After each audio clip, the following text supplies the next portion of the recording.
रात गहराती जा रही थी। बाहर सन्नाटा था। हवा में ऐसी ठंड थी कि जैसे हड्डियों में सुई चुभ रही हो। कच्चे से घर की दरारों से ठंडी हवा सीटी मारती हुई अंदर घुस रही थी। घर में एक भी रजाई नहीं थी, बस पुराना फटा कंबल जो अब ठंड रोकने के काबिल भी नहीं रहा था। देखो, गुड्डू फिर कांपने लगा है। हे भगवान, न बुखार उतरता है न ये ठंड कम होती है। किस पाप की सजा भुगत रहे हैं हम मोतीलाल? क्या करूं सरला, कोशिश तो रोज करता हूं, काम मिलता नहीं। जिसके पास जाओ वही कहता है कल आना, और ये ठंड जैसे गरीबों की जान लेने पर तुली हो। गुड्डू अचानक सिसकता है। पिताजी, मुझे बहुत ठंड लग रही है। मेरे हाथ पैर सुन्न हो रहे हैं। मुझे डॉक्टर के पास ले चलिए ना, मुझे डर लग रहा है। मोतीलाल का दिल जैसे किसी ने निचोड़ दिया हो। नहीं बेटा, डर मत, पिताजी यहीं हैं। अभी डॉक्टर के पास चलना मुश्किल है, सुबह जरूर ले चलेंगे। तू बस आंख बंद कर, भगवान का नाम ले। पिताजी, क्या मैं ठीक हो जाऊंगा? माँ, मुझे नींद नहीं आ रही, बहुत दर्द है। सरला अब खुद को रोक नहीं पाती। हे भगवान, हम तो भूखे रह जाएंगे मोतीलाल। एक एक दिन भूखे काट लेंगे, लेकिन बच्चों के लिए कुछ करना होगा। अगर आज दवाई नहीं आई तो पता नहीं क्या हो जाएगा। कम से कम थोड़े से पैसे का इंतजाम करो। दवाई ही सही, डॉक्टर बाद में। मैं हाथ जोड़ती हूँ मोतीलाल, आज हमारे बच्चे की जिंदगी का सवाल है। मोतीलाल की आंखों में आंसू चमकते हैं, लेकिन आवाज सख्त रखने की कोशिश करता है। मुझे भी भूख नहीं लगी सरला, मेरे पेट से ज्यादा तो दिल जल रहा है। पर जब जेब खाली हो तो आदमी खुद से भी नजर नहीं मिला पाता। वह कुछ पल चुप रहता है, फिर गहरी सांस लेता है। ठीक है, कल सुबह होते ही जमींदार के पास जाऊंगा। चाहे गालियां दे, चाहे अपमान करे, पर बच्चों के लिए हाथ फैलाना भी मंजूर है।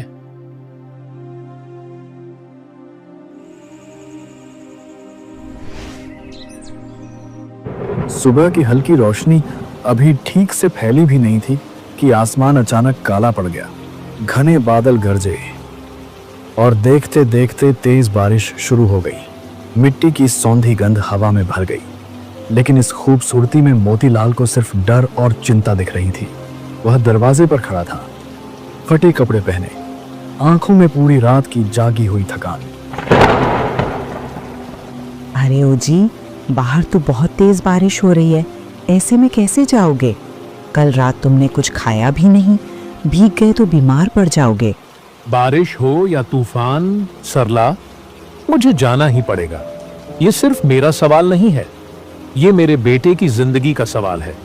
अगर आज कुछ इंतजाम नहीं हुआ तो शायद कल बहुत देर हो जाएगी। दिल तो मेरा भी डर से कांप रहा है, पर भगवान करे आज कोई रास्ता निकल आए। बस जल्दी लौट आना जी, बच्चा बार बार तुम्हें याद कर रहा है।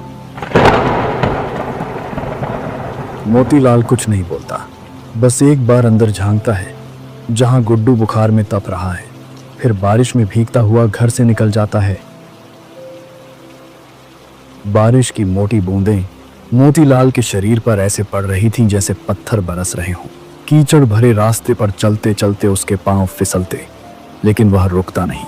तभी एक दरवाजे के नीचे खड़ा मोहनलाल आवाज देता है, अरे मोती, इस बारिश में कहाँ जा रहा है? पूरा भीग गया तू तो। बस भाई, थोड़ा काम है, आगे तक जाना पड़ेगा। काम भी इसी बारिश में? भीग मत जा, कहीं बुखार पड़ गया तो घर का क्या होगा? पहले ही हालत खराब है। काम ही कुछ ऐसा है भाई, जो रुका तो सब रुक जाएगा, फिर कभी बैठकर बात करेंगे। और बिना रुके वह आगे बढ़ जाता है। मोहनलाल बस उसे जाता हुआ देखता रह जाता है। काफी देर बाद मोतीलाल जमींदार ठाकुर के बड़े से मकान के सामने पहुंचता है। बारिश में भीगा, कांपता हुआ शरीर और भीतर डर से कांपता हुआ दिल। मालिक, मेरे बेटे को 5 दिन से लगातार बुखार है। घर में एक भी रुपया नहीं बचा। अगर थोड़ा सा भी पैसा दे देते तो उसका इलाज करवा लेता। मैं आपकी जिंदगी भर दुआ करूंगा। मोती, मैं तुझे पहले ही बहुत दे चुका हूँ। अगर मैं इसी तरह सबको देता फिरूं तो मेरे पास ही क्या रह जाएगा। मालिक, बस आखिरी बार समझ लीजिए, अगर आज मदद नहीं मिली तो मेरा बेटा मर जाएगा। मैं हाथ जोड़ता हूं, मेरी मजबूरी पर तरस खा लीजिए। तो उसे मरने देना, एक मुंह कम होगा, इससे तेरा ही भला होगा। ऐसी बात मत कीजिए ठाकुर साहब, हम गरीब हैं, लेकिन आप जैसा कठोर दिल नहीं रखते। जमींदार गुस्से से खड़ा हो जाता है। बहुत हो गया, आज के बाद तुम मेरी जमीन पर काम नहीं करेगा। कल से तेरी जगह दूसरे लोगों को दे दी जाएगी जमीन, और अब यहां से निकल जा। लेकिन मालिक, मैंने उस जमीन पर अनाज बोया है, मेहनत की है, उसका क्या होगा? तूने आज तक मुझसे जो लिया है वो क्या मुफ्त था? उसी के बदले समझ ले। अब निकल। मोतीलाल कुछ नहीं कह पाता। भीगे कपड़ों से पानी टपकता है और आंखों से आंसू। वह चुपचाप दरवाजे से बाहर निकल आता है। मोतीलाल भारी कदमों से घर की तरफ लौट रहा था। बारिश अब धीमी हो चुकी थी, लेकिन उसके भीतर जो तूफान था वह और तेज हो गया था। भीगे कपड़े बदन से चिपके थे, आंखें जमीन में गड़ी थी। रास्ते में वही मोहनलाल फिर दिखाई देता है। अरे मोती, क्या हुआ भाई? काम हो गया? मोतीलाल रुकता तक नहीं, बस एक पल के लिए उसकी तरफ देखता है, फिर चुपचाप आगे बढ़ जाता है। मोहनलाल उसके जाते हुए कंधों को देखता रह जाता है। जरूर कुछ बहुत बुरा हुआ है, नहीं तो मोती ऐसे खामोश होकर कभी नहीं जाता। भगवान करे इस पर कोई बड़ी आफत न टूटी हो। जब मोतीलाल घर पहुंचा तो सरला दरवाजे पर ही खड़ी थी। उसकी आंखों में पूरी सुबह की बेचैनी और उम्मीद भरी हुई थी। आ गए जी, बताइए क्या हुआ? पैसे मिल गए क्या? डॉक्टर के पास चलना है, दवाई लेनी है। मोतीलाल कुछ नहीं बोलता, वह बस जमीन पर बैठ जाता है। कुछ बोलते क्यों नहीं? कहिए ना, पैसे मिल गए ना? अब देर मत कीजिए, नहीं तो हमारा बच्चा मर जाएगा। नहीं सरला, पैसे नहीं मिले। सरला जैसे एक पल में सुन्न हो जाती है। इतना ही नहीं, जो जमींदार का खेत हमारे पास था वो भी उसने छीन लिया। कल से हम वहां काम भी नहीं करेंगे। तो अब क्या होगा जी? न पैसा न काम, हम बच्चों को क्या खिलाएंगे? किसके सहारे जिंदा रहेंगे? मुझे लगा था अपमान सह लूंगा, गालियां खा लूंगा, पर बच्चों की दवाई ले आऊंगा, लेकिन उसने तो हमें इंसान ही नहीं समझा। दोनों के बीच कुछ देर तक सिर्फ सन्नाटा रहता है। सन्नाटा जो शब्दों से ज्यादा बोल रहा था। तभी चारपाई से कमजोर सी आवाज आती है। पिताजी, मुझे बहुत तेज भूख लगी है, कुछ खाने को दे दो, पेट में जलन हो रही है। क्या जवाब दें इसे जी? भूख भी और बुखार भी, दोनों एक साथ मार रहे हैं हमारे बच्चे को। अगर भूख का कोई इलाज होता सरला, तो शायद मैं उसे भी सह लेता, लेकिन जब बच्चे भूख से रोते हैं तो आदमी भीतर से मर जाता है। बारिश पूरी तरह थम चुकी थी। आसमान साफ होने लगा था, लेकिन मोतीलाल के भीतर अंधेरा और गहरा हो गया था। तुम बच्चे को संभालो सरला, मैं जरा बाहर जाता हूं, देखता हूं कहीं से कुछ खाने को मिल जाए, कम से कम आज की रात तो कट जाए। सरला कुछ कहना चाहती है, लेकिन शब्द गले में अटक जाते हैं। वह बस सिर हिला देती है। मोतीलाल चुपचाप घर से निकल जाता है। गांव की छोटी सी किराना दुकान पर हल्की रोशनी जल रही थी। मोतीलाल अंदर जाता है, हाथ जोड़कर खड़ा हो जाता है। भाई साहब, अगर थोड़ा सा राशन दे दोगे, 2-4 दिन में पैसा लौटा दूंगा। घर में बच्चे भूखे हैं। अरे जा, बड़े आए उधार लेने वाले। पहले से जो बकाया है उसे क्लियर करो, फिर आगे की बात करेंगे। अभी कुछ नहीं मिलेगा। मोतीलाल की आंखें झुक जाती हैं। समझ गया भाई। वह बिना पलटे बाहर निकल जाता है। शाम की ठंडी हवा उसके चेहरे से टकराती है। अब कहां जाऊं? किस दरवाजे पर दस्तक दूं? हर जगह तो भूख की कीमत पूछी जाती है। थोड़ी दूर चलकर वह गांव के अमीर चौधरी के घर पहुंचता है। बड़ा आंगन, ऊंचा दरवाजा और भीतर संपन्नता की महक। तुम कौन हो और किस लिए आए हो? चौधरी साहब, मुझे कुछ खाना चाहिए। बच्चे भूख से तड़प रहे हैं। घर की हालत बहुत खराब है। खाना तो दे देता, लेकिन अभी अभी खत्म हो गया है। तुम ऐसा करो, कल सुबह आ जाना। मोतीलाल की आंखों में एक पल को उम्मीद चमकती है। ठीक है चौधरी साहब, बहुत धन्यवाद। मैं कल सुबह जरूर आऊंगा। वह मन में कल की उम्मीद लेकर लौट पड़ता है। जब मोतीलाल घर पहुंचता है, सरला उसकी ओर देखती है। क्या हुआ जी? खाने का कुछ इंतजाम हुआ? मोतीलाल जवाब नहीं देता। कल सुबह तक इंतजार करना होगा सरला। कल हमें खाना मिल जाएगा। कोई बात नहीं जी, वैसे भी गुड्डू सो चुका है। आज हम भी भूखे ही सो जाएंगे। मोतीलाल और सरला खाली पेट, भारी दिल के साथ जमीन पर लेट जाते हैं। घर में कोई आवाज नहीं, सिर्फ भूख की खामोशी और आने वाले सवेरे की अनजानी डर।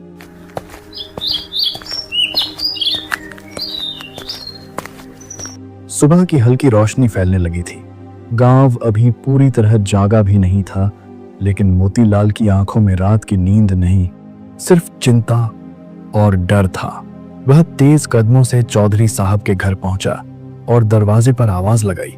थोड़ी देर बाद चौधरी साहब बाहर आए। चेहरे पर चिड़चिड़ापन और घमंड साफ झलक रहा था। अरे, तुम लोग भिखारियों की तरह सुबह सुबह क्यों आ जाते हो? अभी तो हम अमीर लोग सोकर भी नहीं उठते। चौधरी साहब, दरअसल बच्चे कई दिनों से भूखे हैं। हम बहुत परेशान हैं। आपने ही कहा था कि सुबह आ जाना, इसी उम्मीद में आ गया। आज मेरा मूड बहुत खराब है। बिजनेस में भारी नुकसान हो गया है। अभी यहां से चले जाओ, फिर कभी आना। लेकिन चौधरी साहब, आपके कहने पर ही आया था। बहुत उम्मीद लेकर आया हूं। आज कुछ दे दीजिए। बच्चों की जान का सवाल है। इतना सुनते ही चौधरी साहब भड़क जाते हैं। बहुत बोलता है तू। हर गरीब को मैं पालूं क्या? दफा हो यहां से। सुबह सुबह दिमाग खराब कर दिया। वे अनाप शनाप बोलते रहते हैं। मोतीलाल चुपचाप सब सुनता है, न जवाब देता है न शिकायत। फिर धीरे से मुड़कर वहां से निकल जाता है। चलते चलते उसकी आंखें भर आती हैं। अब जो होगा देखा जाएगा। ये बच्चे की जिंदगी का सवाल है। अगर आज भी खाली हाथ लौटा तो शायद देर हो जाएगी। साहूकार से कर्ज ही सही, बाद में मेहनत करके चुका दूंगा। वह साहूकार के घर पहुंचता है। बड़ा मकान, भारी दरवाजा और भीतर पैसों की ताकत।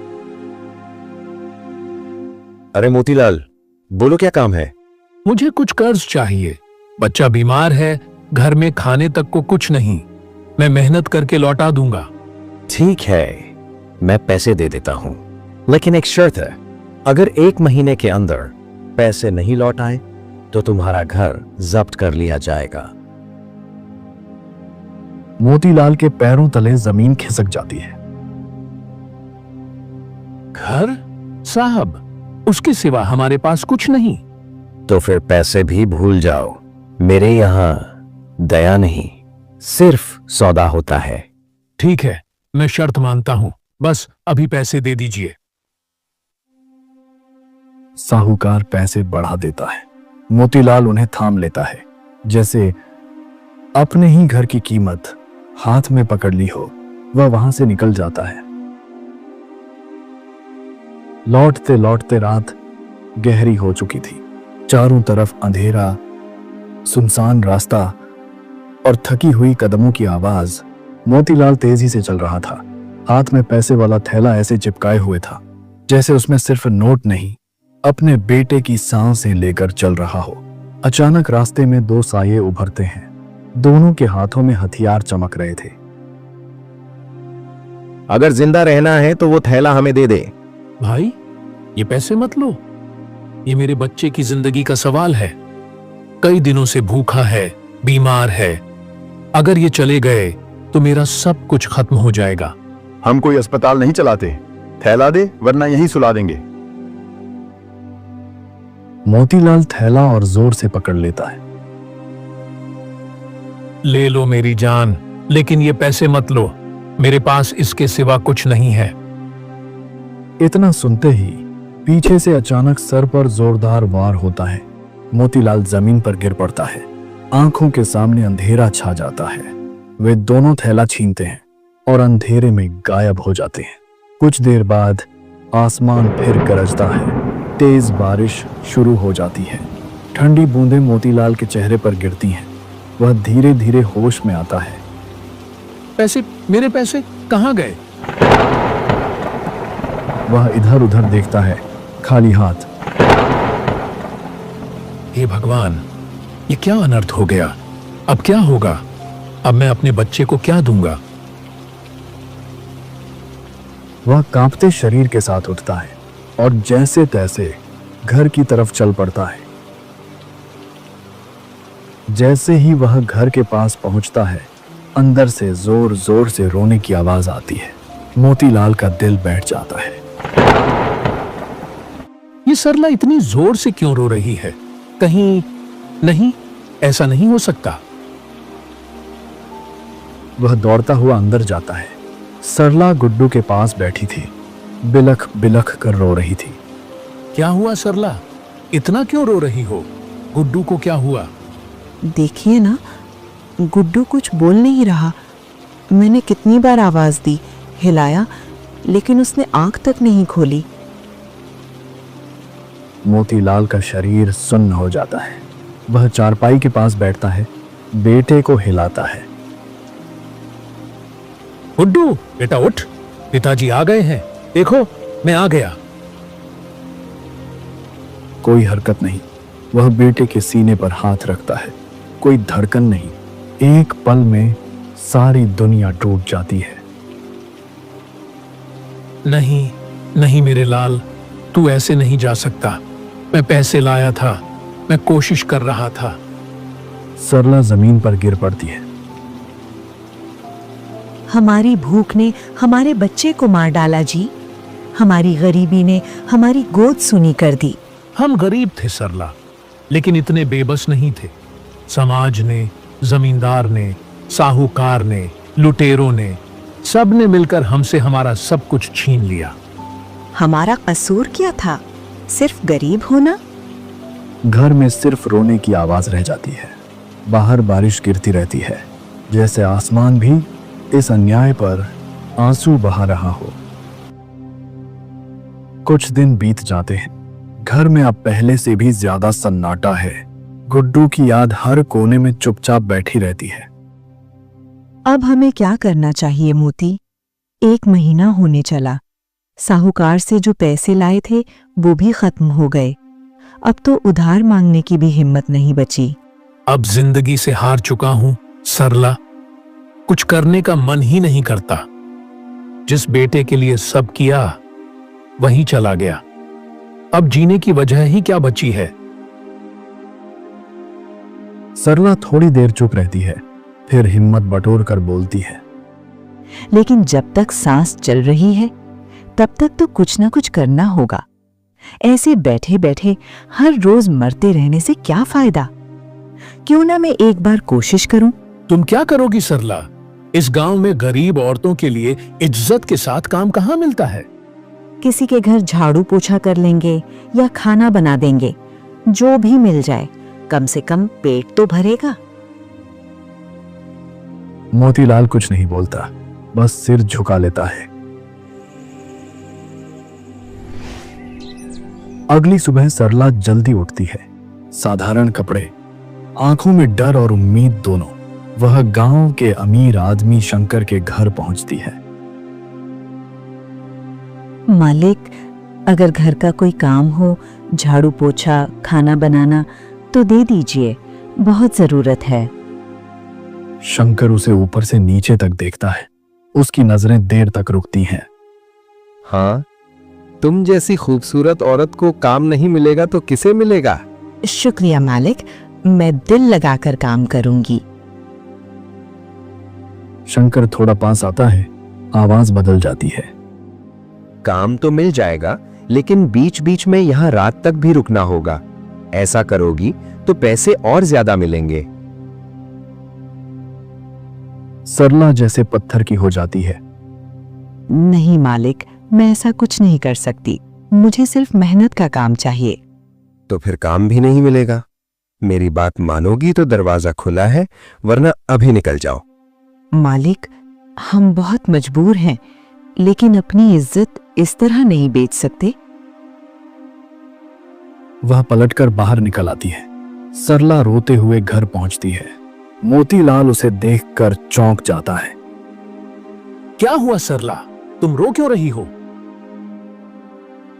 सरला फूट फूट कर सब बता देती है। शंकर की नजरें, उसके शब्द, उसकी शर्त। हम गरीब हैं सरला, लेकिन इतने मजबूर नहीं कि अपनी इज्जत गिरवी रख दें। आज गुड्डू नहीं है, लेकिन अगर होता तो मैं उसकी आंखों में कैसे देख पाता। मुझे लगा था काम मिलेगा, पर वहां भी गरीबी के साथ इज्जत की कीमत लगाई जा रही थी। इस समाज ने हमसे सब कुछ छीन लिया, बेटा, रोजगार, और अब औरत की इज्जत तक पर सौदा करना चाहता है। चलो सरला, अब इस गांव में हमारे लिए कुछ नहीं रखा। इससे पहले कि साहूकार आकर हमें धक्का देकर घर से बाहर निकाले, हम खुद ही निकल जाते हैं। कम से कम ये अपमान तो नहीं सहना पड़ेगा। शायद यही ठीक रहेगा। यहाँ हर दीवार, हर गली हमें गुड्डू की याद दिलाती है। चलते हैं, जहाँ किस्मत ले जाए। तभी दरवाजे पर आहट होती है। मोहन अंदर आता है, हाथ में थोड़ा सा खाना। मोती, आज दिल नहीं माना। सोचा कुछ खिला दूं, पता नहीं आगे क्या होगा। मोहन, आज तूने साबित कर दिया कि इंसानियत अभी जिंदा है। हमने बहुत कुछ खोया है भाई, पर दोस्ती का ये टुकड़ा हमेशा याद रहेगा। मोहन कुछ देर बैठकर उसका दुख सुनता है, फिर चुपचाप निकल जाता है। घर में फिर सन्नाटा छा जाता है। उसी वक्त दरवाजे पर एक धीमी सी आवाज आती है। बेटा, मैं कई दिनों से भूखा हूं, क्या कुछ खाने को मिलेगा? मोतीलाल और सरला एक दूसरे की ओर देखते हैं और धीमे से फुसफुसाते हैं। हम खुद भूखे हैं सरला, बाबा को क्या देंगे? दे दो जी, मेहमान भगवान का रूप होता है। लेकिन हम भी तो भूखे हैं। हमें तो अब भूखे रहने की आदत पड़ गई है, फिर कभी कुछ न कुछ मिल जाएगा। मोतीलाल कुछ पल चुप रहता है, फिर खाना बाबा को देता है।